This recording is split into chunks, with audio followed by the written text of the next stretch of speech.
আমি হাবিলদার Moniruzzaman, ৬ coastal battalion. আমি ১৯৯৪ সালের চাকরি ব্যাটালিয়নের সদস্য। আমরা ১৯৯৪ সালে যে আমাদেরকে বিদ্রোহী বলে আখ্যা দেয়া, অ্যারেস্ট করিয়া জেলে পূরণ করে এবং পরবর্তীতে কেসের ফিনিশিং না টানার আগেই আমাদেরকে বহিষ্কার করে। তার পরবর্তীতে আমরা পুনরায় হাইকোর্ট এবং হাইকোর্টে আমরা পূর্ণ ফল পাই, রায় পাই।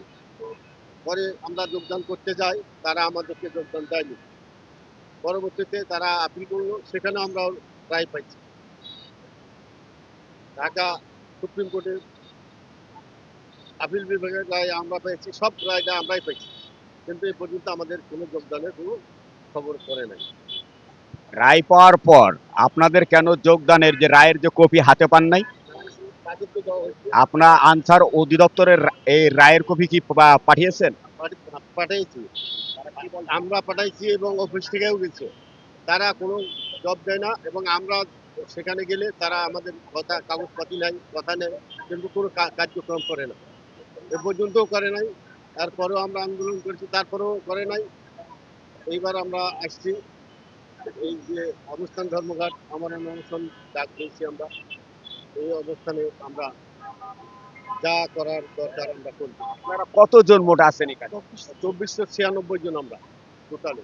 ২৪৯৬ জনের ভিতরে আপনারা কয়জন আসছেন এখানে? এখানে আমরা আছি মোটামুটি ৮ জনের মতো, ৮ জনের মতো আমরা আছি। তবে সবাই এসে যাবে, বিভিন্ন ডিস্ট্রিক্ট থেকে। তার আপনাদের না আসার কারণগুলো কি? শীতের কারণে আবার বিভিন্ন দূর দূরান্ত থেকে আসতে হয়, বিভিন্ন মাননীয় স্বরাষ্ট্র উপদেষ্টা জনাব জাহাঙ্গীর আলম সাহেব আপনাদেরকে এই বিষয়ে কিন্তু যেহেতু একটা সুপ্রিম কোর্টের রায় আছে, সে রায়ের উপরে ভিত্তি করে তো আপনার চাকরিতে পূর্ণ বহাল করা উচিত, কেন করছে না? সে সে একটা চিঠি দিয়েছে ডিপার্টমেন্টে, দেওয়ার পরেও এখনো সেই চিঠির আলোতে কোনো রকম কোনো পদক্ষেপ নেয়নি। এই মতো অবস্থায় আমরা আবারও এই অনশন ডাকি, অবস্থান ধর্মঘট। আপনাদেরকে চাকরি থেকে বহিষ্কার করার মূল কারণগুলো কি কি? আমরা আমাদের যে ৯৪ সালে যে আমাদের চাকরি করতাম, তখন আমাদের বেতন ছিল কম, সীমিত বেতন। তো আমরা ওই সময় আমরা বেতনের জন্য আবেদন করি এবং কর্মসূচি নেওয়ার চিন্তা ভাবনা করি। এই মুহূর্তে আমাদের এক অফিসার আমাদের এক ছেলেকে হাসিয়া দিয়ে হাত খুব মারবে, হাত কেটে ফেলে। ওই মুহূর্তে আর আন্দোলন করার কোনো প্রয়োজনই হয়নি, অটোমেটিক একটা আন্দোলনের ক্ষেত্র তৈরি হয়ে গেছে। হওয়ার পরে তখন তো ছেলে পেলে সবাই ধরেছি, ধরার পরে ওই অবস্থাতে আমাদেরকে সবাই ১৯৯৪ এটা ছিল এবং ওই সময় আমাদেরকে সবাইকে জেলে পূরণ করলো। করার পরে আমরা জেলে আপনারা জেলে কত ইয়ারে যান, মানে কত সনে যান আপনারা? ৪/১২/৯৪। কেন কেন আপনাদেরকে জেলে নেওয়া হয়? এই যে আমরা যখন ওই যে আন্দোলন যখন মারলো, তখন তো উচ্ছৃঙ্খল ভাবে সব ছেলে ফেলে গেল। একটা ছেলেকে খুব মারলে কি করতে পারে, হাত কেটে গেছে। এই ঘটনা কোন জায়গায়? শফিপুর একাডেমিতে, শফিপুর একাডেমিতে ঘটনা ঘটে। পরবর্তীতে কোর্টের রায় পায় আমরা গেছি তার কাছে, তাদের কোনো রকম পদক্ষেপ নেয়নি, এ পর্যন্ত নেয়নি, নেওয়ার কোনো আশ্বাসও দেয় না এবং কোনো কথা তারা বলেও নাই আমাদেরকে। এখন স্বরাষ্ট্র মন্ত্রণালয় থেকে একটা চিঠি গেছে, সেই চিঠির আলোতেও কোনো কার্যক্রম নেয়নি। তাই আমরা অনশন ডাকি। আপনার পরিচয়টা দিবেন কেন?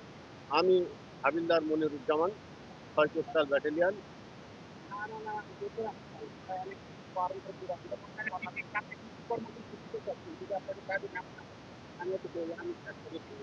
কর্মসূচি দেওয়া আছে।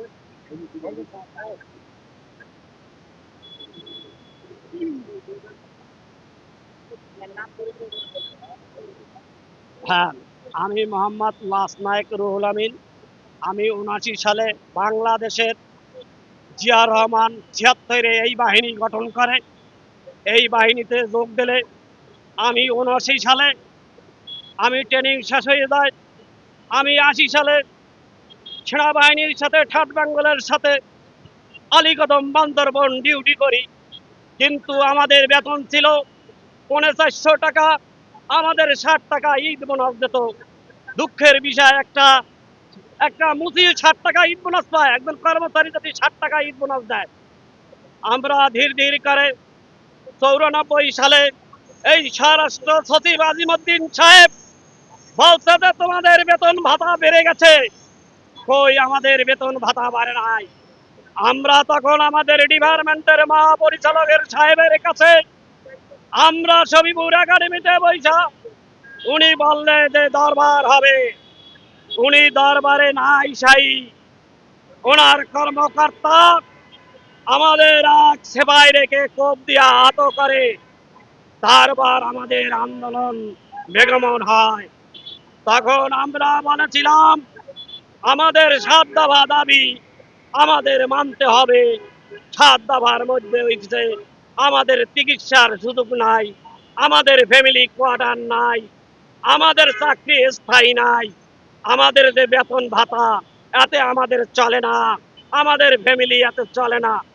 আমরা এই দাবি করেছিলাম, কিন্তু দুঃখের বিষয় আমাদের ডিপার্টমেন্টের অফিসাররা, আমাদের মহাপরিচালক সাহেব সরকারের সাথে হাত মিলাইয়া আমাদের ক্ষমা ক্ষমা বিদ্রোহী নামে আমাদের ঠেলে দেয় দিয়া সেনা নৌ বিমান বাহিনী দিয়া আমাদেরকে নিয়ন্ত্রণে আনলে আমাদের ওই সময় আলিমতুদা ও রুহুল আমিন মারা যায়। মারা গেলে তখন আমাদের সারা বাংলাদেশে 8টা মামলা করে 2496 জন কারাগারে প্রেরণ করে। কিন্তু কারাগারে প্রেরণ করলো আমাদের মহাপরিচালক সাহেব মামলা দিল, কিন্তু দেখা গেলে বাংলাদেশের পৃথিবীর ইতিহাসে নাই। মামলা চলমান আছে, যেই মহান সংসদে আইন করে সেই আইনের কোর্ট আমাদের রায় না দেওয়ার আগে চাকরি খেয়ে ফেলাছে। আমি তারপর 9 মাস পর আমাকে কোর্ট বেকসুর খালাস দিলে, কিন্তু আমি ওনার কাছে গেলাম, উনি আমাকে যোগদান করাইলে না। আমরা ধীরে ধীরে করে আজকে 30-31 বছর আমরা সর্বোচ্চ আদালতে আসলাম, হাইকোর্টে। হাইকোর্ট কি করলো, আমাদের পক্ষে কাগজ দেখা সন্তুষ্ট হইয়া আমাদের পক্ষে রায় দেয়।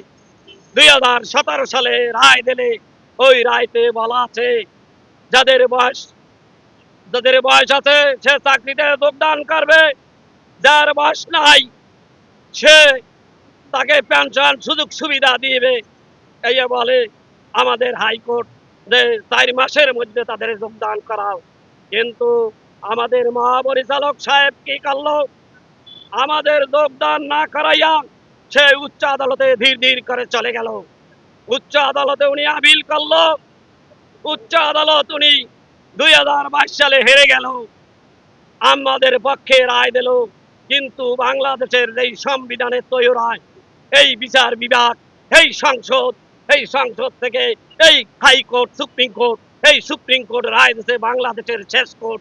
সেই করে বলছে যাদের বয়স আছে তাদের জয়েন করাও, যাদের বয়স নাই তাদের পেনশন সুযোগ সুবিধা দাও, যাচাই বাছাই করে নিয়োগ দাও। কিন্তু আজ পর্যন্ত কোনো স্বরাষ্ট্র মন্ত্রণালয় খুনি খালি কায়দায় কাগজ পাচ্ছে। এর মধ্যে আমরা কিছুদিন আগে 108 দিন আমারও অনশন করছি, খালি গায়ে সিঁড়ি দায়িত্বে আছে, কিন্তু আমরা কোনো কিছু আমাদের যোগদানের ব্যবস্থা করতে পারছি না। আমরা চাই সর্বোচ্চ আদালত রায় দিতে। আপনি সরকারের উদ্দেশ্যে কিছু বলেন এখন। আমি বলতে চাই ডক্টর ইউনূস সাহেবের কাছে একটা জিনিস জানতে চাই, আপনিও একদিন, আপনি খুব গণ্যমান্য ব্যক্তি, আপনি এখন দেশের একজন প্রধান উপদেষ্টা, আপনার কাছে আমার আহ্বান, একদিনে আপনিও মামলায় ছিলেন হাই সুপ্রিম কোর্টে, আমিও ছিলাম ওই মামলায়, পাশাপাশি এই দিন আমার মামলা ছিল। আপনি মামলা ছাড়া ছিলেন না, সর্বোচ্চ আদালত এদিন আপনারও রায় দিচ্ছে, আমারও রায় দিচ্ছে। আমি আপনার কাছে আমি আহ্বান জানাই, আমাদের ফয়সালার ব্যবস্থাটা আপনি দ্রুত করেন। ডক্টর ইউনূস সাহেব, আপনাদের কাছে আমি বলতে চাই, স্বরাষ্ট্র উপদেষ্টা জাহাঙ্গীর স্যার, আপনার সেনাবাহিনীর কর্মকর্তা ছিলেন, আপনার ব্যাটালিয়নে আমি ছিলাম, পার্বত্য চট্টগ্রামে কিন্তু আপনি স্বরাষ্ট্র উপদেষ্টা, আপনার কাছে আমার আহ্বান, আপনারা যে চিঠি করছেন বিজেরা দ্রুত কার্যকারী ব্যবস্থা করে নির্বাচনের আগে আপনি আমাদের যোগদান করান। যদি আপনি আমাদের যোগদান না করান, আমরা কিন্তু কর্মসূচি দিচ্ছি প্রেস ক্লাবে 15 তারিখ তামাইতে আমাদের অবস্থান ধর্মঘাট, 17 তারিখ হইতে খিলগাঁর সদর দপ্তরে আমরণ অনশন। যদি আমাদের নির্বাচনের আগে চাকরিতে যোগদান না করান, আমরা কিন্তু খিলগাঁর সদর দপ্তর ঘেরাও করব। আমনে মহাপরিচালক সাহেব আমাকে নিয়েছিলেন, নিয়ে আমার লাগে মিথ্যা কথা বলেছেন। ওই দিন আমার কার্যকারী কথা আমনে কর নাই। পরে বলছেন আমনে লয়ান, আমনে আমনে লয়ান। হারবার আমরা লয়ান লইতে চাইছি, ওই যে মাঝখানে একখানে আমনে একটা নির্ধারিত সময় দেন, কিন্তু আমনে হারবার আমার লাগে কথাই কর নাই। আমরা আপনি কেন কথা কন নাই? আমরা ওই জন্য আবার কর্মসূচি দিচ্ছি। আমরা অবস্থান ধর্মঘাট আমরণ অনশন থেকে আমরা আবার খিলগাঁও, আমরা গেল 9 মাসের 12 তারিখে আমরা যেমন ঘেরাও করছিলাম, গেট আটকাইছিলাম, আবার যদি নির্বাচনের আগে আমাদের চাকরিতে বহাল না করেন, তাহলে আমরা ডাইরেক্ট বলছি আবার আমরা ঘেরাও করব সদর দপ্তর।